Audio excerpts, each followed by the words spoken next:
Bonjour à tous et à toutes, bienvenue dans cette édition spéciale consacrée à l'incendie qui a frappé le grand marché de Zérékoré, survenu dans la matinée du vendredi 19 juin 2026. Ce sinistre a causé d'importants dégâts matériels, plongeant des centaines de commerçants dans l'incertitude.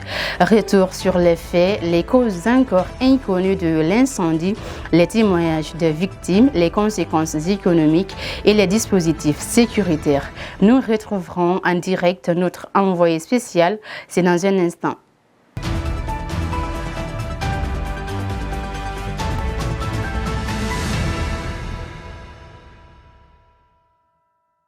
Vendredi 19 juin 2026, aux environs de 3 heures du matin, un incendie s'est déclenché au grand marché de Zérékoré.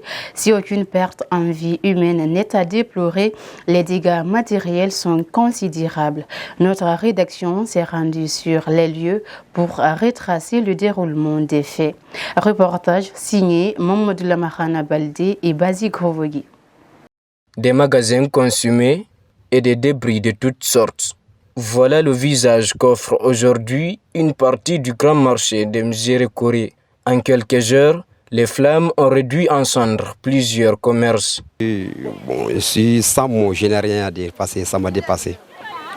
Ça m'a dépassé, on ne peut rien dire. La famille est trop, donc tout ce qu'on cherche pour la famille, la nourriture, ainsi de quoi, c'est tout ce qui est parti en fumée. Rien n'est sorti. Comme lui, plusieurs sinistrés parcourent les décombres. Entre consternation et résilience, chacun tente de récupérer ce qui n'a pas été détruit par les flammes. Aussitôt interpellés, les agents de sécurité se sont présentés sur les lieux. On a constaté un feu d'une très grande ampleur. Finalement, on a fait appel au service de l'IPC. On a procédé à l'établissement et au refroidissement pour empêcher la propagation sur les lieux. Après vérification et investigation, on n'a pas pu maîtriser totalement le feu. Tous les voies d'accès du marché étaient barricadées par des conteneurs en feu. Il n'y avait pas d'accès. Alerté sur l'ampleur du sinistre, le gouverneur de la région de Zérékoré s'est rendu sur les lieux pour constater les dégâts. Le constat qu'on a vu, c'est très énervant. Parce que le marché est complètement saturé, pas de rentrée. Les machines sont venues pour qu'ils rentrent pour aller éteindre le feu, mais tout est fermé. Le premier travail qu'on doit faire ici, c'est reconstruire le marché. Réveillé par un appel aux environs de 3 heures du matin, ce responsable du marché raconte avoir aussitôt rejoint les lieux déjà en flammes. Dans les environs de 3 heures du matin, les gens m'ont appelé. Comme quoi, il y a le feu qui est au marché. Tout d'un coup, je me suis précipité, je me suis rendu sur les lieux. Avant que je n'arrive, vraiment, c'était maintenant incontrôlable. Au fil des heures, les autorités évaluent l'ampleur des dégâts. Selon les premières estimations de la Chambre de commerce, les pertes économiques sont considérables. Là où on est, jusqu'à présent, on n'est pas à un montant à imaginer que c'est ça. Les pertes sont énormes. Donc, j'ai trouvé qu'ils ont mis une commission en place alors pour faire le recensement, pour connaître réellement ce qui est fait sur le terrain.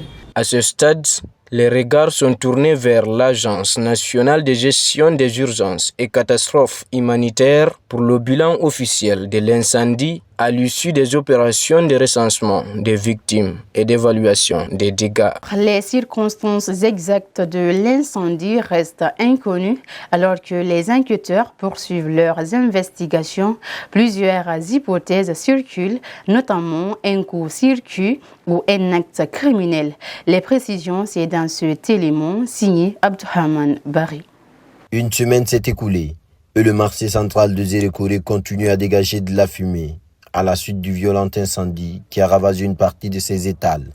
Aucune cause officielle n'a été établie et cette absence d'explication alimente de nombreuses hypothèses sur l'origine du sinistre, parmi lesquelles celle de l'incendie criminel. C'est ce que pense celui que nous appellerons Joe. Ça, c'est notre cas. Il y a certains qui disent qu'il y a des sources criminelles, des sources non connues.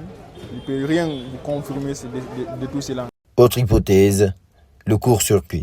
Alpha Omar est le premier journaliste à être sur les lieux le jour du drame. Si pour lui, il reste difficile d'affirmer avec certitude les causes de l'incendie, avant la publication des résultats de l'enquête, un court-circuit n'est pas à exclure. Résultat des branchements clandestins. En cours, monsieur le procureur, l'empereur des poursuites s'est saisi du dossier, mais à en croire aux dilatons des uns et des autres, c'est l'origine de court-circuit pourrait être... Ces causes probables, parmi tant d'autres, ont été accentuées par l'urbanisation et les installations anarchiques de la zone, rendant difficile l'accès des pompiers aux parties en flammes. Donc tous les voies d'accès du marché étaient barricadées par des conteneurs en feu. Il n'y avait pas d'accès, nos tirs risquaient de se brûler et nos éléments aussi. En attendant les conclusions de l'enquête menée par les autorités compétentes, les habitants de Zérékoré restent dans l'incertitude. Beaucoup craignent de ne jamais connaître la véritable cause de ce drame, à jamais gravé dans les mémoires. Après l'incendie, les forces de sécurité restent fortement mobilisées autour du site touché. Leur mission, sécuriser les lieux, protéger les biens encore récupérables et garantir le maintien de l'ordre.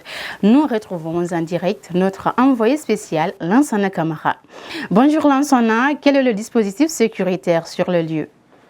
Bonjour à Buntourabi. Oui, ici, les autorités ont considérablement renforcé le dispositif sécuritaire afin de protéger le site sinistré et d'assurer le maintien de l'ordre. Et comme vous pouvez le constater, les éléments de force et de défense sont mobilisés jour et nuit autour du marché. Les gendarmes, policiers, bérets rouges et fantassins veillent à la sécurisation du périmètre touché par l'incendie pour empêcher les actes de pillage, contrôler les zones à risque, maintenir l'ordre public et faciliter les opérations de récupération des biens encore exploitables par les commerçants victimes de l'incendie. Alors, Lansana, à quelles difficultés les forces de sécurité sont-elles confrontées sur les lieux? Dans les principales difficultés rencontrées par ces forces de défense et de sécurité, il y a l'incivisme de certains citoyens qui pénètrent le périmètre de sécurité sans leur accord, mais aussi certaines personnes qui se disent victimes de l'incendie. Le contrôle des victimes déclarées représente un vrai défi et c'est pourquoi on observe un jeu de chats et souris entre les forces de l'ordre et certains citoyens. Merci beaucoup, Lansana Kamara. À présent, l'heure est au premier constat économique. Pour de nombreux commerçants, la reprise s'annonce difficile entre pertes financières, activités paralysées et incertitudes. C'est toute la dynamique commerciale du marché qui se trouve fragilisée. Reportage Kouloubo Béavogi et Kierno Mamoudou Baré. Plusieurs jours après l'incendie, les traces du drame restent visibles. Des boutiques dévastées, des marchandises réduites en cendres et des commerçants désemparés. Pour nombre d'entre eux, le sinistre n'a pas emporté que des marchandises. Il a anéanti plusieurs années d'efforts et d'investissements, privant des familles de leur principale source de revenus. Une réalité dont les répercussions continuent de peser sur leur situation économique.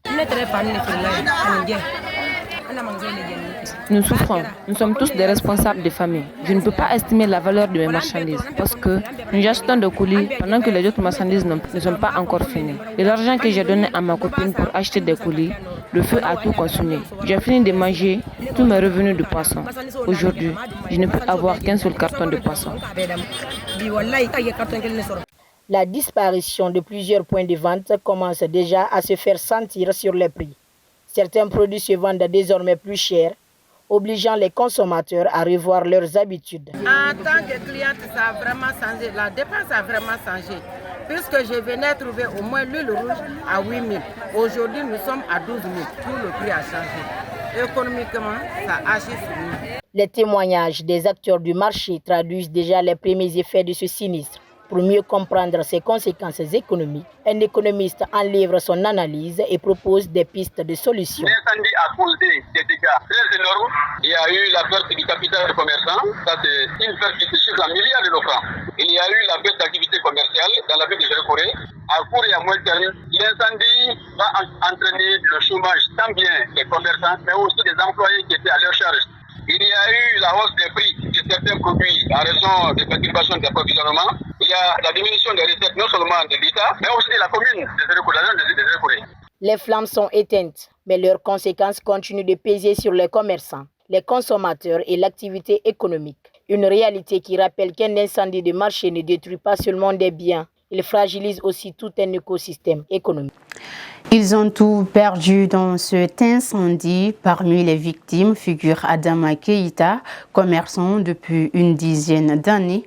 De son domicile au décombre de sa boutique, Ibrahima Sori Diallo et Nyakoui Gilavogui sont allés à la rencontre de cet homme qui tente de reconstruire sa vie. Suivez ce portrait. Chaque matin, Adama Keïta quittait sa maison pour rejoindre sa boutique au grand marché des Zérékoré. Mais en une seule nuit, cette routine a été brutalement interrompue.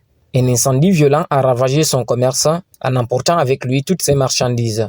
Avant, si je sors matin, c'est pour aller au marché. Mais présentement, on ne sait pas où aller. On s'assoit dans la famille, tout est parti. Direction le lieu du sinistre.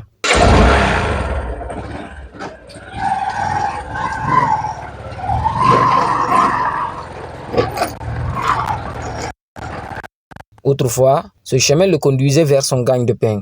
Aujourd'hui, il le mène vers les décombres de plusieurs années de sacrifices. Je vendais les pains avec les hijabs des femmes là.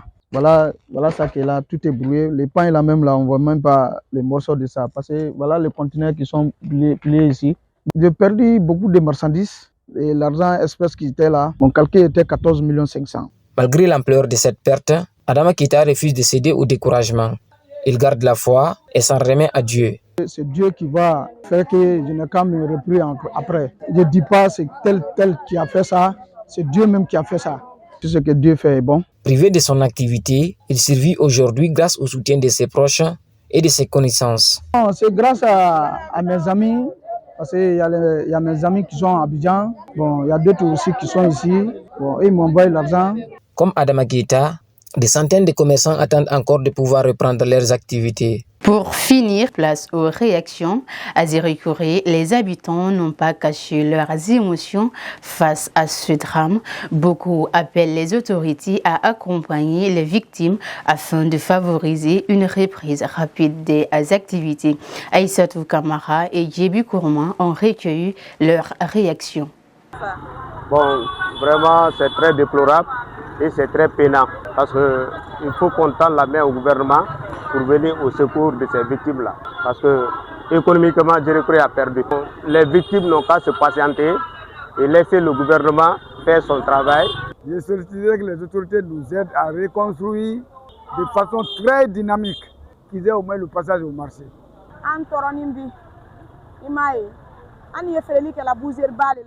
C'est vraiment triste de voir le marché dans cet état. Aujourd'hui, nous souffrons énormément. J'avais ma place à la boucherie ici, mais tout est parti en fumée. Cette tragédie ne touche pas seulement Zérékoré, elle concerne toute la Guinée. Nous lançons un appel au président de la République et aux autorités afin qu'ils viennent en aide aux sinistrés.